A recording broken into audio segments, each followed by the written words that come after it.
Baratang Miya, Yes. it is so awesome to have you with us in studio today at the Real Good podcast. Thank you. South Africa's Melinda Gates or Bill Gates.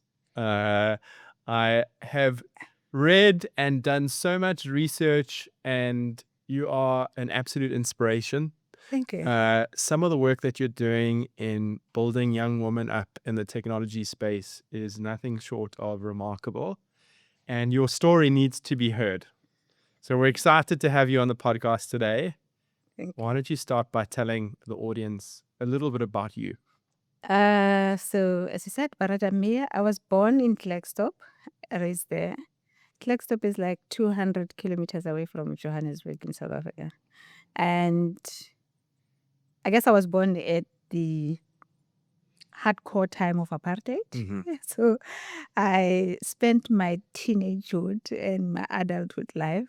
Like the first year that I was supposed to be in school, it was the year of the school uprising, 76. 76. Yeah. So I was supposed to be the following year going to school, and I couldn't even go to school because it was just the Seriously? uprising. And so I grew up in a South Africa that was very volatile Yes.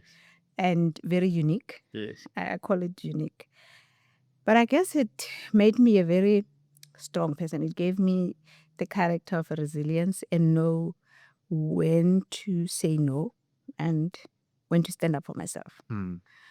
And I was raised by my grandma, my great grandma, and my mother. So I guess I carry a very strong spirits of very strong women. My grandmother, I consider her my mentor and my guide. I went to school in Klerksdorp. I studied at UCT. I'm a mom of 3, and I code. I used to code, not anymore. I code and I run GirlHype. GirlHype is this coding school for women and girls. It's doing so much good in the world, and we're so excited to jump in and tell the world all about GirlHype. I want to just take it a step back, and mentorship is such a big part of your world, and you speak about your gran as being that mentor for you. What was it about her? I think observing her, how she operated the world. She was a teacher, but she stopped teaching at a very early stage of her life because my grandfather could afford our life. So even in that time, he had a car, he could do lots of things. And when my grandfather died, she hadn't been teaching for almost 15, 16 years or 20 years. But the person she wanted to be, she never lost that person. So when my grandfather died, she lost everything because obviously she had to start from scratch and do everything herself. And through all, I've never seen her desperate, or I've never seen her being someone who bowed down to nonsense. If I were to use the word nonsense. I love that. And she was a businesswoman, and she carried the family with values that I think till this day I still carry them. Awesome. You know, we struggled a lot. Towards the end of her life, she was really struggling, and we left in a shack. And every morning she would wake up and pray, and she used to pray for everyone. I mean, even people in jail and what. Like 3:30 a.m. she's praying nonstop, and I was sitting there going, I wonder what this prayer is gonna do. But one thing she used to pray for my future. So she will pray for all of us in the house, like individually call our name. Someday, I think she used to choose a person, but she used to tell me over and over and over and over again, you are very intelligent, you are very clever. And she encouraged me to study. She made sure that I believe in myself. And never, I'm not one of those people who struggle with confidence. Sorry. Because of your gran? Yeah, I think it is because of her. She really made sure that I believe in myself. That's an incredible story. I love it. mentorship. It's quite funny. It's the first time I say that. Yeah, I can see it in your eyes, and she's definitely proud, looking down. And it's a South African story. Often, young children are raised by their grandparents, and there's 10 to 15 million young African women across South Africa who just have so much potential. And your work and the love that you pour into your business is all about lifting this next generation up. And technology is something that you've honed in on. And that story starts around the time that you were at university with your son and you saw an advert for video games, I think for 30 Rand an hour. Yeah. Tell us about that. Look, when I went to study, I was already a mom. I was already a mom of two, and UCT is not as easy as people would think. I had to make money. I had to survive. So every day I walk down Jamie stairs and go up to do my errands and pick up my son. The route is the same every day. So technically my brain knew everything that I'm seeing. And reading posters is one thing I do very well. And I saw this poster saying, you want to play computer games? If you want to play computer games, you can come for 30 minutes, we pay 30 rand an hour. So it's like 30 minutes or 30 an hour, but 30 rand an hour. Got you. So I said to myself, play computer games. I have no time for that. Like I said, university is very difficult. I have too much to do. I'm running around and I have to take care of my son. So I went, it had the address and it was in the computer science lab. And I went there straight and I found engineering students sitting there. And I said to them, I'm here to play games. And they said to me, oh, yes. I said, no, not now. Can my son come and play games?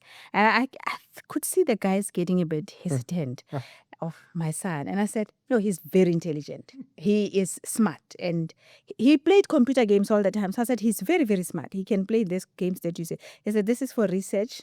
And they were using Minecraft for research. I don't know what their research was about. And I said, for some reason, one of them said, he's cool. Let's try it. And I went straight away to fetch my son in the middle of school. And I went there and he got there. He played the first hour. And the guys were fascinated by him. And they said, we sat for like 2-3 hours with him playing. And then after that, I left. And they said, he can come back tomorrow. I said, that is very good. There's a lot of money there. And I went. But the first day, I left him and I went on with my life. The second day, I was sitting there and watching the computer because one of them was, as he was playing, he was looking at the screen. And I think the numbers and the algorithm was going around, and that fascinated me to see, to ask myself, I wonder what is he looking at?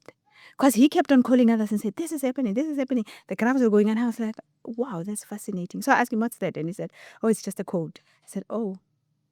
And I fell in love with it. But I never thought it's something I could reach. Okay. Because it was first in the maths. The computer science is in the maths lab. Yes. It's like very hectic there. And it's engineering students, 4 white males. Yeah. Funny. Yeah. So I said to myself, maybe. Then when I finished uni, and I am starting GirlHype, my intention was to teach girls how to use computers, how to use Microsoft, and how to get into the computer space. So that when they get to university, they already know how to use computers. Because for me, it was the first time I touched a computer when I got to university. Yes. And I knew there's a blockage there. So we need to at least acclimatize them to computers before they get to Yes. uni. And instead of me doing that, I did that for like 3 months. But I was going to the internet shop every day. There was a computer shop, used to be called Java, that was very popular. They had branches even in Claremont. And I would go there once a week to put together my material. And then at the computer shop, there's a guy who worked there, and he said to me one day, why do you do this every week? And I said to him, no, I have to change certain things. And it's important for me when I do PowerPoint presentations so that I present better. And he said to me, why don't you create a website? I said, I don't know how to do that. And he said, no, I can show you how to do that. And I said, no, it's going to take long. I can do it in 1 hour. And he taught me how to use Front Page. Microsoft used to have a platform called Front Page. I don't know if it still exists. And in Front Page is like, what platform can I say? It's like Bubble. Yes. The code is already all lovable. The code is already, all you do is type, and the computer produces the code for you, the website for you. So he just showed me how to do that. And when I was doing that time I could type, you could see both screens at the same time. As I was typing, the computer on the other screen was creating the code. That's how Front Page was set. And that for me just clicked that this is what I saw. And I said to myself that moment, this is what I'm going to teach kids. Like at something, just that power of, wow, I don't know. Yeah, just vision coming to life. Yeah, and also, I had always thought they were very powerful. Yes. They were doing something I had never seen anybody doing at uni. Yeah. And I thought to myself, wow, what a power. And the computer just showed me that anybody can do it. That's the power of me just sitting there and seeing it alive, that the code is here. As I'm typing, it's creating it, and I clicked, and there's my website. And now I can work from one platform every day. And the kids in schools that I was teaching at the time could access it real life, like real time. Every time they want, they go to the same website of GirlHype. Yeah. So your grand's prayers came to life in that moment, maybe, and technology and computers and teaching has been part of your life ever since. Take us back from that time to when, because you've got so many awards, I can't even actually read them all. You've stood up and done TED Talks. You've won awards with Melinda and Bill Gates. The audience doesn't have enough time for me to read off all of the awards that you've done. But I want to better understand from that point and the decision you made to teach coding and the decision you made to start GirlHype. Take us through that journey. I think if something is meant for you to do it, the path will be very clear. So I'm busy teaching the kids how to use computers. And then someone showed me how to code in 1 hour.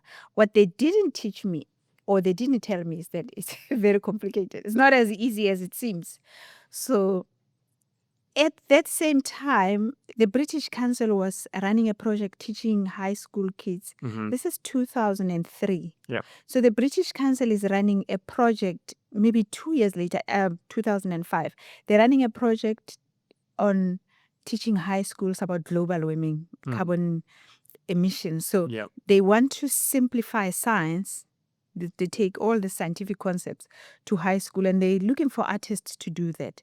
So my friend tagged me along and says, let's go to this meeting. And I got to the meeting, and when we were at the meeting, they told artists how to take very sophisticated scientific concepts and explain them to high school about carbon emission. Yes. And photography was a big part of it. They showed how snow was on Kilimanjaro 100 years ago and how it is now 100 times, how some of the islands were 100 years ago and how small they are. And it was so easy to take those scientific concepts for artists and explain them. So I'm sitting there watching this whole thing happening. And when they finished, they said, everybody's going to be paid 8,000 for that week to do it. Now, I love money. I immediately said to the lady, how about I capture it? And she said to me, capture it how? And because she all along she didn't know why I'm there. So she thought I'm part of the artist. I said, no, I don't want to do the art. I want to capture it and document it for life, that it sits online. And she said, how? And I said, I'll design a website. So we can get the school kids, some of those kids, to design websites for the day, capture it and design websites for the day. And because it was with the British Council, I could reach 24 schools every day. The schools were being brought to Arts Cape, and I was making money out of it. And that, it created a business model for me.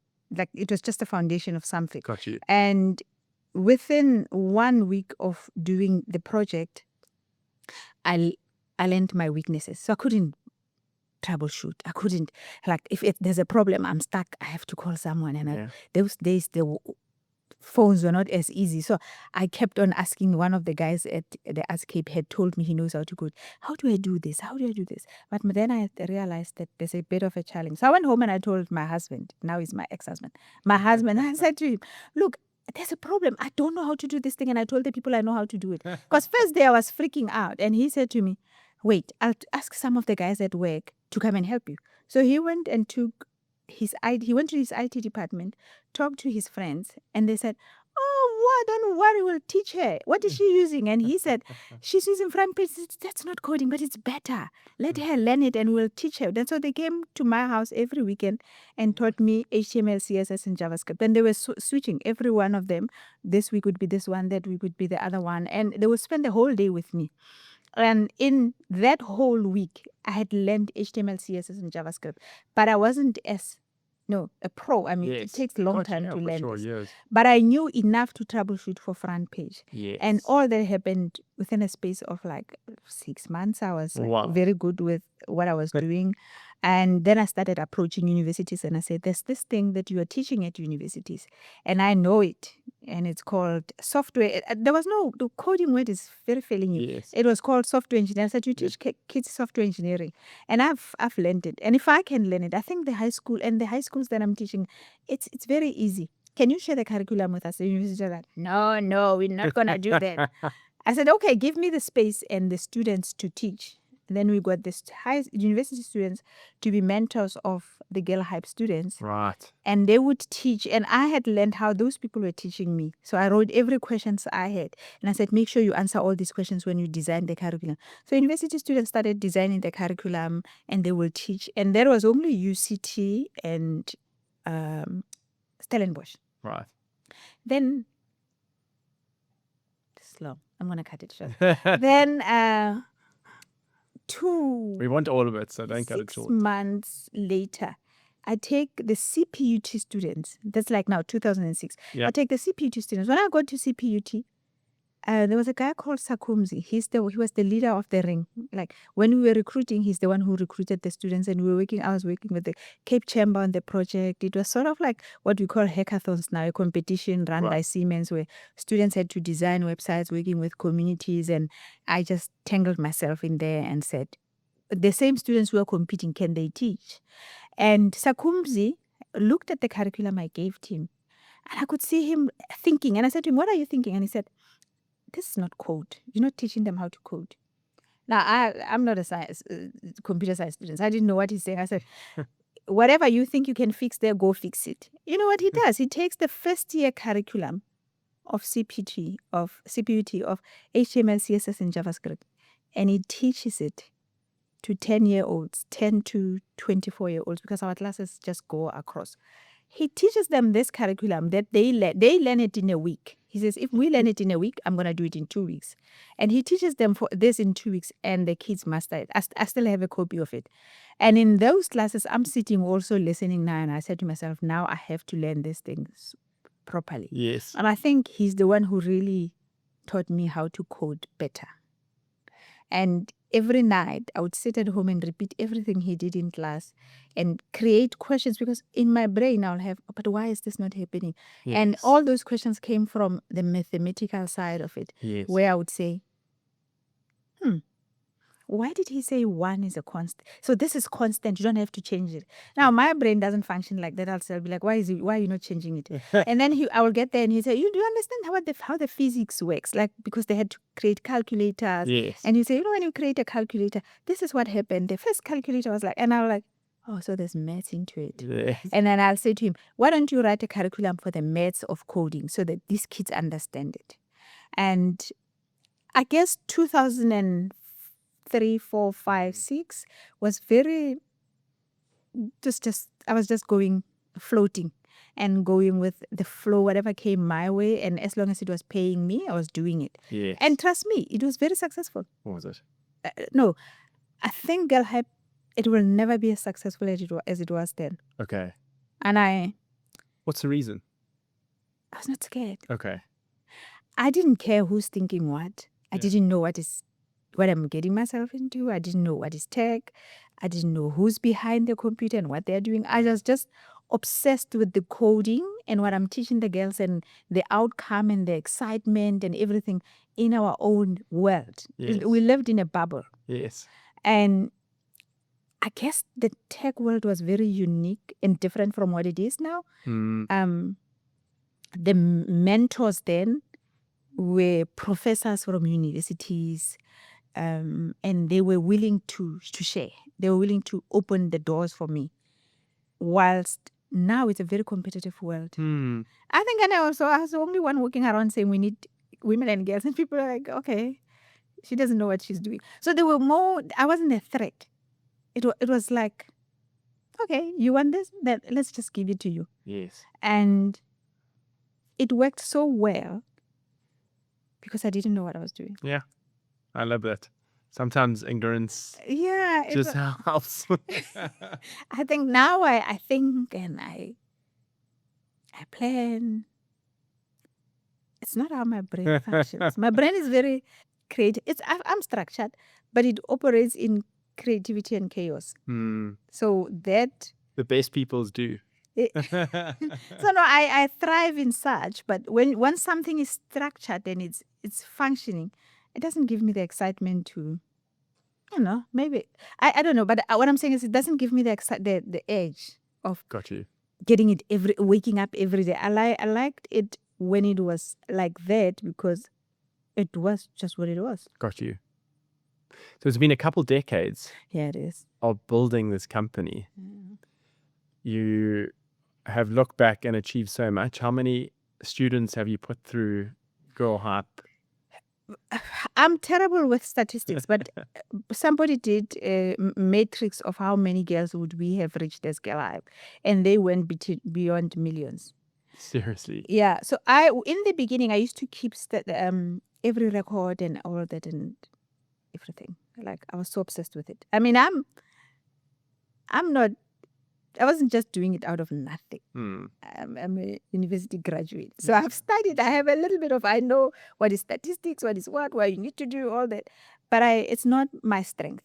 Yes. Administrative things is not. So I kept all the papers around until it got too much. Gotcha. And then I said, but why am I keeping these things? It's been so many years. Yeah. Let me just lose it. So I kept records of what we were doing, and the reporting wasn't as stringent as it is now.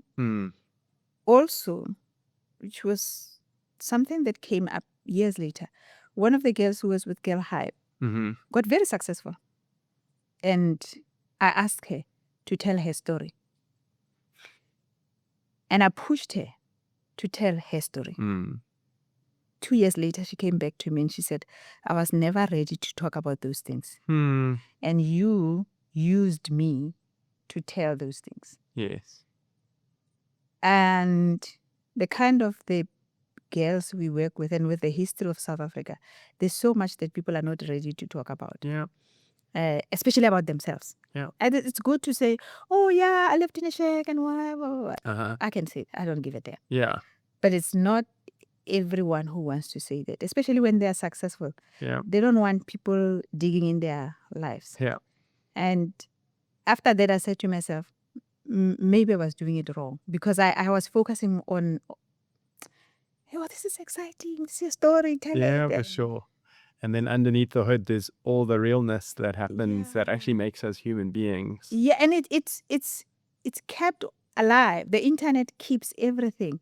So I had to go beg the people that interviewed her to say, can you remove that? Because I didn't know. So she was working for 2 years. She was working in the IT industry, and people kept on looking and coming to her and say, wow, your story is so inspirational. And it was annoying her.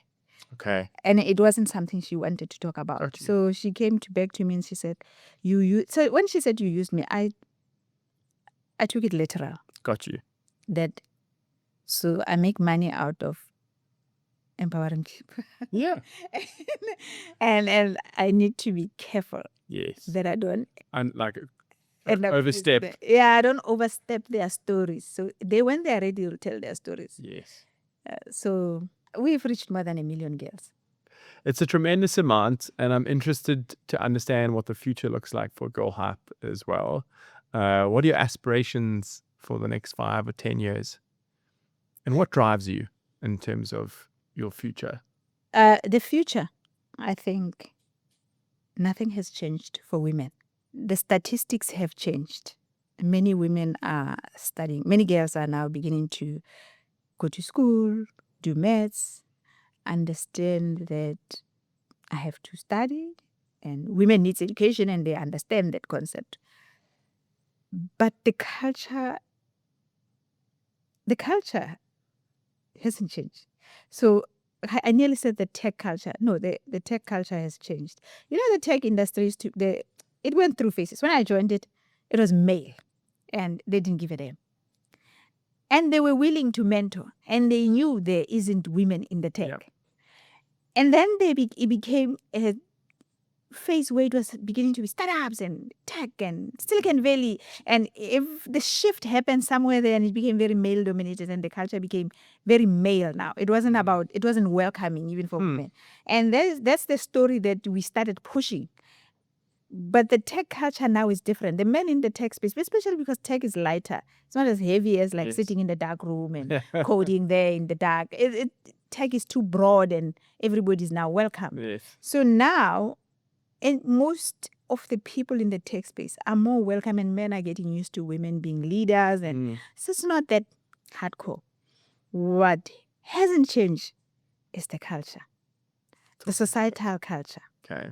In terms of, as a woman, when you reach 20 to 27, you're going to have babies. We didn't make the decision. Nature decided that. So women tend to think about that, to say, okay, if I'm going to be married, I want my kids to be raised this way, this way. Men think about it, but it's not their priority. Yes. Because they can maneuver their life around it. Whilst the women will have to take career breaks. Yes. They will have to come back, go out of the workplace or sacrifice and come back. And we haven't accommodated that. Yep. We haven't accommodated the fact that girls go back home and mother their sisters, their brothers.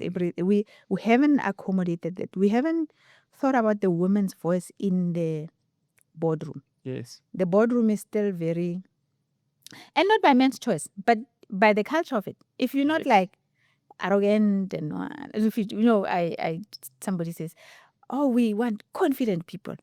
Then a very mellow woman who speaks soft walks in. It's going to take a while for people to understand that that's her leadership style. Yep.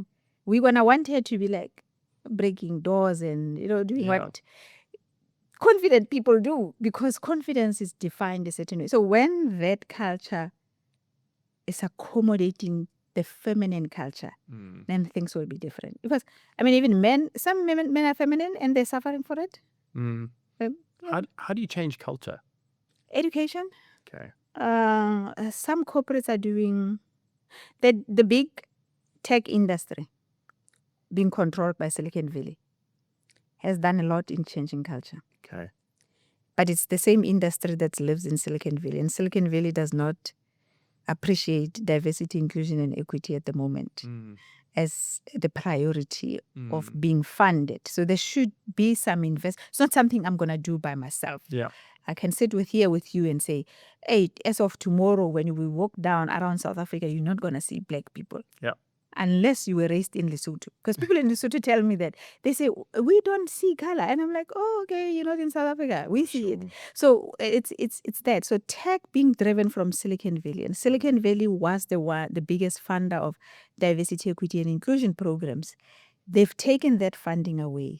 What they've done is taken that funding away. Corporates and funding coming to programs like us that used to come from one of the biggest funders. It's beginning to be smaller and smaller. And culture can only change if there's investment to us. It's not something that's going to change by itself. That way you have more women being educated. Running programs for decision makers to understand that there's a little bit of because I don't think anybody wakes up in the morning thinking, oh, tomorrow I'm just going to be so miserable towards women. And nobody does that. No, it's culture. It's a cultural thing. Yeah. And it's the women who are seeing it and feeling it, and they're not communicating it. They communicate in their little clubs. When I say that, like at GirlHype will be a space where we talk about such things. But does it bring change? It doesn't. So how do we make sure that we take what we know into a form of education and bring it into the system? And once people change, their mind frame, then they will change. Got you. It trickles down. Something hectic has to happen also. Something like COVID forced men to work from home. Yes. And then when they're working from home, they're going to give love to their children. And that is something you don't buy. You can't teach men how to love their children. It's something they have. Yes. They are born with, oh, this is my child, I love them. Yes. So automatically they started learning how I can work and be a father at the same time. Yeah. That, or your dad goes to work and dad comes back, but mom is at home it just vanished. Got you. Everybody has accepted. Even dads are like, no. Most of the people that I work with, I hear them say, no, I have to go back home. It's my chores today. I must cook for my kids. And it's because something drastic happened. So either you force it or you invest in it, and people will buy into it. You don't force people to change. Never. They can never. Are you hopeful? I'm not hopeful. I see it. You see, the world goes through phases, and I think the phase of defining myself as a vulnerable Black woman is gone. Got you. I think for South Africa, I'm going to, or for Africa. Yeah. I'm going to speak for South Africa because things are changing everywhere. I mean, a woman in the US would have been confident 2 years ago, but now I'm more confident. Yeah. In our country and in our continent, there's a huge shift of definition of race. The isms are not that big anymore. There is places where you have to speak up, and the issues are different. Got you. Yeah, people care about the planet now. Yes. They're not worried about that Black woman is going to take my job. Who cares? Yes.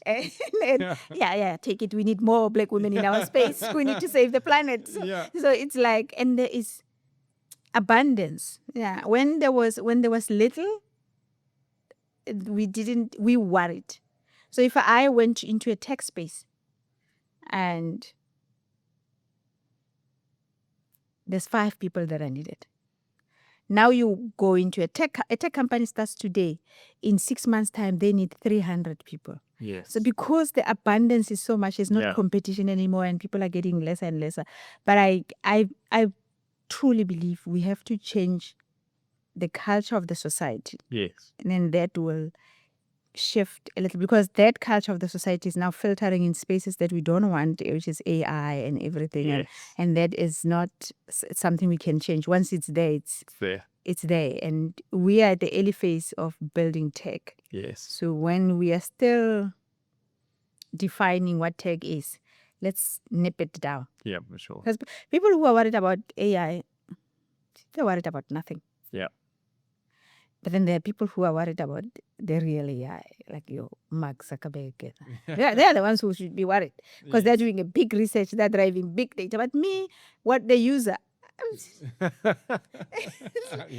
worried about nothing. I'm worried about robots that I'm seeing walking up and down, and it's those we can fix. Yes. But the people who are dealing with the big data that goes there, the selection of the data, what they put, there we need to be worried. Yeah. What would you tell your 16-year-old self if you had to look back and she was going to ask if everything was going to be okay? 16. I think I would say it's okay. It's going to be fine.